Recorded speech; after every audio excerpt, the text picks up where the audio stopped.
अस्सलामुअलैकुम। Supreme court of Pakistan से मैं हूं आपका मेज़बान इब्रार हुसैन अस्तोरी। नाज़रीन, आज सुप्रीम कोर्ट में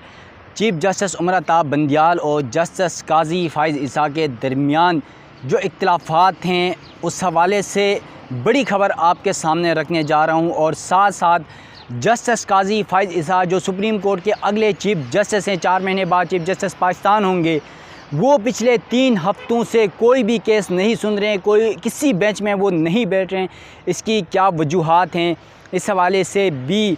आप नाज़रीन तक जो है पहुंचाने की कोशिश करूंगा। और साथ साथ सुप्रीम कोर्ट में चीफ जस्टिस उमर अताब बंदियाल और जजेस की जो 13 अप्रैल की लड़ाई थी उसकी असल वजह क्या थी और ये लड़ाई हुई कहाँ थी, उस हवाले से भी आप नाज़रीन तक जो है अंदर की खबर पहुँचाने की कोशिश करूँगा।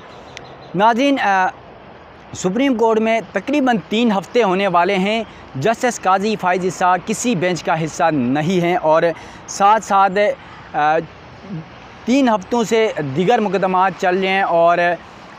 जस्टिस काजी फ़ाइज़ ईसा न किसी बेंच का हिस्सा हैं और न वो कोई केस सुन रहे हैं। इसके साथ साथ चीफ जस्टिस पाकिस्तान और जस्टिस काजी फ़ाइज़ ईसा के दरमियान आपको याद हो तो कुछ अरसा कबल जो है ये खबर चली थी कि 2 तज़ाद ख़बरें थी। नंबर 1 ये थी कि जस्टिस काजी फ़ाइज़ ईसा और चीफ जस्टिस उमर अताब बंदियाल के दरमियान लड़ाई हुई है और वो उनकी राइशगाह में पार्क में हुई है। और दूसरी खबर ये थी कि पार्क में नहीं बल्कि चीफ जस्टिस उमर अताब बंदियाल के चैम्बर में हुई थी। तो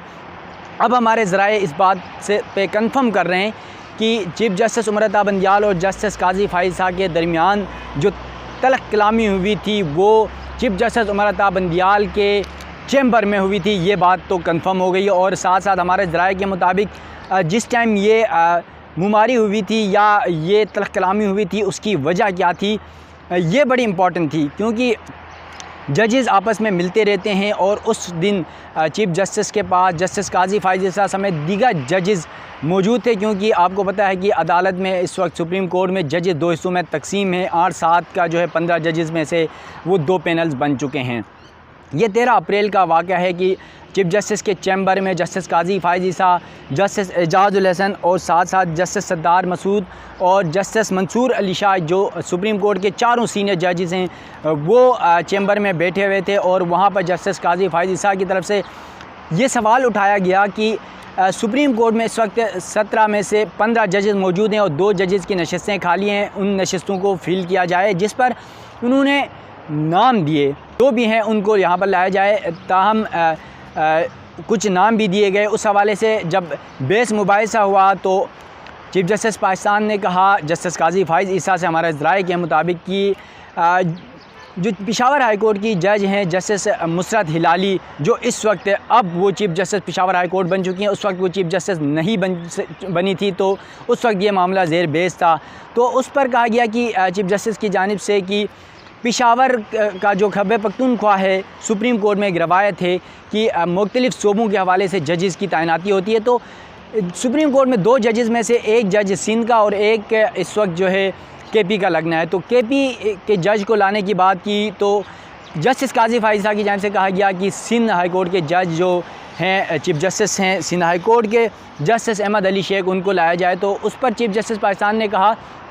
कि क्योंकि बारी खैबर पख्तूनख्वा की है तो खैबर पख्तूनख्वा से जस्टिस मुसरत हिलाली जो सीनियरिटी की बुनियाद पर पहले नंबर पे हैं उन्हीं को लाएंगे। तो उस पर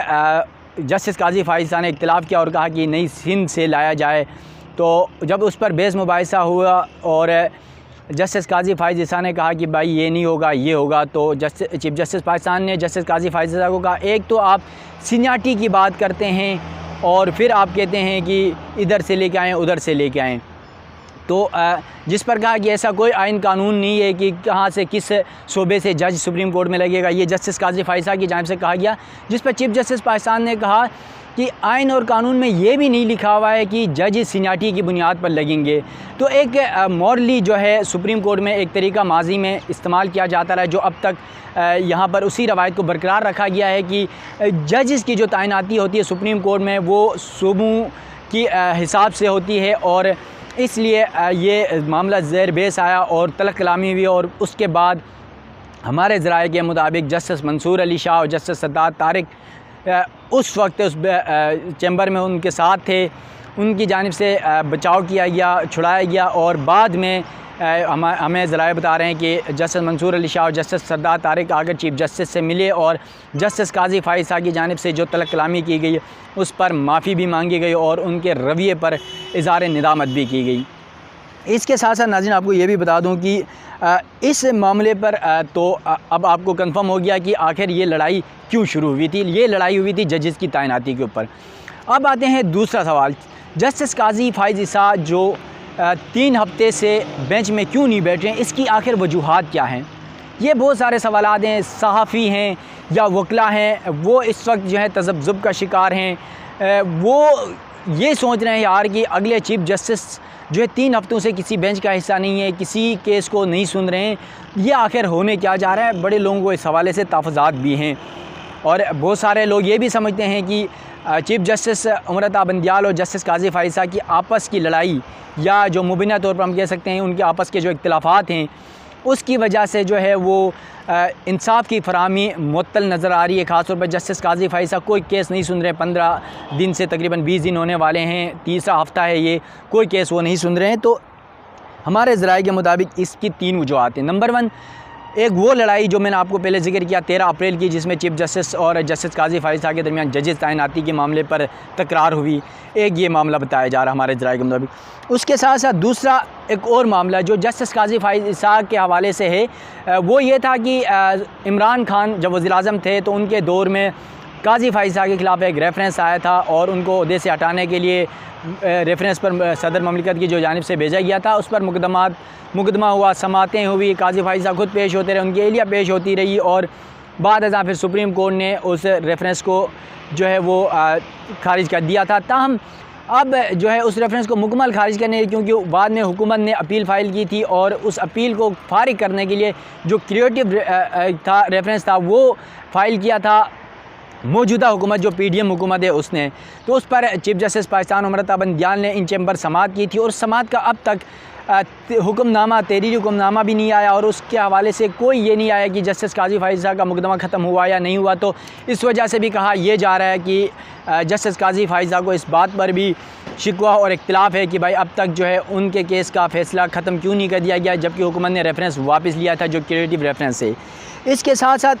दूसरा ये भी जो है ऑप्शन बताया जा रहा है कि आपको याद हो तो रजिस्ट्रार सुप्रीम कोर्ट की जानिब से एक सर्कुलर जारी किया गया था जिसमें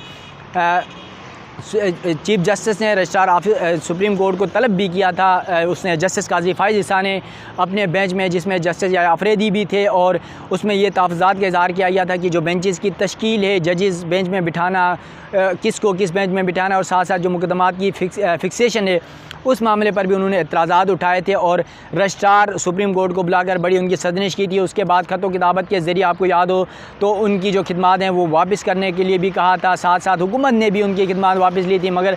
चीफ़ जस्टिस ने बाद अज़ां उसके बेंच बनाया, एक 6 रुकनी बेंच बना के, और उस बेंच ने फिर जस्टिस काजी फ़ाइज़ का जो फ़ैसला था वो मुअत्तल किया और रजिस्ट्रार सुप्रीम कोर्ट को अपनी ड्यूटी, अपनी फ़राइज़ अंजाम ताहाल वो इस वक्त तक दे रहे हैं। उसके बाद इसके साथ साथ जस्टिस काजी फ़ाइज़ ईसा ने उसी सर्कुलर के ऊपर जो रजिस्ट्रार ऑफिस से सुप्रीम कोर्ट ने जारी किया था, जिसमें 20 नंबरात इजाफ़ी जो मेडिकल कॉलेजेस में हाफिज़ कुरान के हवाले से केस का मुकदमा था, उस हवाले से उस केस में ये सारी चीज़ें हुई थी। और साथ साथ रजिस्ट्रार जो सुप्रीम कोर्ट थे इशरत अली को तलब करके ये सारी चीज़ें हुई थी। और उस दिन भी जस्टिस काजी फ़ाइज़ ईसा के बेंच में तकरीबन कोई 10 से 12 केसेस थे, तो जस्टिस काजी फ़ाइज़ ईसा और जस्टिस याया अफरीदी ने वो केसेस भी नहीं सुने और उन्हें डीलिस्ट करके वो मुकदमात नहीं सुन के उठ के चले गए थे, ये इनकार करते हुए कि ये दीगर मुकदमात भी वो नहीं सुनेंगे जब तक ये मामला हल नहीं होता। इसके साथ साथ इन 3 हफ्तों में जो है जस्टिस काजी फ़ाइज़ ईसा अब तक किसी बेंच का हिस्सा नहीं हैं और वो कोई मुकदमा नहीं सुन रहे हैं। यकीनन ये बड़ी तशवीशनाक बात है कि मुस्तकबिल के जो चीफ़ जस्टिस हैं 4 महीने बाद चीफ़ जस्टिस पाकिस्तान बनेंगे, वो तकरीबन 14 माह चीफ़ जस्टिस की हैसियत से सुप्रीम कोर्ट में अपने फ़राइज़ अंजाम देंगे। इन तमाम मामलात के बावजूद वो 3 हफ्तों से कोई मुकदमा नहीं सुन रहे। उसकी बुनियादी वजह यही है कि सुप्रीम कोर्ट में जो जजेस के 2 दड़े बन चुके हैं, जिसमें चीफ़ जस्टिस उमरता बंदियाल का एक दड़ा है और जस्टिस काजी फ़ाइज़ ईसा का दूसरा दड़ा है। अब इनकी जजेस की अपनी आपस की जो इख्तिलाफ़ात हैं या फिर आपस की जो ये समझ लें कि जो अना है उसकी वजह से मुकदमात नहीं सुने जा रहे हैं, या फिर इंसाफ की फराहमी जो मुश्किलात आ रही हैं। यकीनन ये बहुत लम्हा फ़िक्रिया है कि जज से आपको पता है कि इस वक्त अगर पूरी कौम को अगर एतमाद है तो वो सिर्फ़ अदालतों में होता है, और ख़ास तौर पे सुप्रीम कोर्ट के जब जजेस होते हैं, चीफ़ जस्टिस हों या फिर जस्टिस काजी फाइज साहब, जो भी जजेस हों, अगर इन जजेस के ऊपर लोग एतमाद करते हैं तो इसकी सबसे बड़ी वजह यही है कि ये वो सुप्रीम कोर्ट है जहाँ पर मैं इस वक्त मौजूद हूँ, जहाँ से लोगों को इंसाफ मिलता है। और इस इंसाफ की वजह से ही जो है लोग फ़ख्र से ये कह सकते हैं, अगर किसी ने उनके ऊपर जुल्म किया या उनके ख़िलाफ़ कोई गलत इक़दाम हो रहा है तो वो इस सुप्रीम कोर्ट का दरवाज़ा खटखटाते हैं, और सुप्रीम कोर्ट में ही जो है सुप्रीम कोर्ट के अहकामात पर अमल दरामद भी होता है, और लोग डरते भी हैं क्योंकि सुप्रीम कोर्ट के अहकामात होते हैं। सुप्रीम कोर्ट में जो भी डेवलपमेंट होगी और मज़ीद जो भी खबरें होंगी इंशाअल्लाह आप दोस्तों तक, आप नाज़रीन तक पहुँचाने की कोशिश करते रहेंगे। अपने मेज़बान इब्रार हुसैन अस्तूरी को दीजिएगा इजाज़त। अल्लाह हाफ़िज़।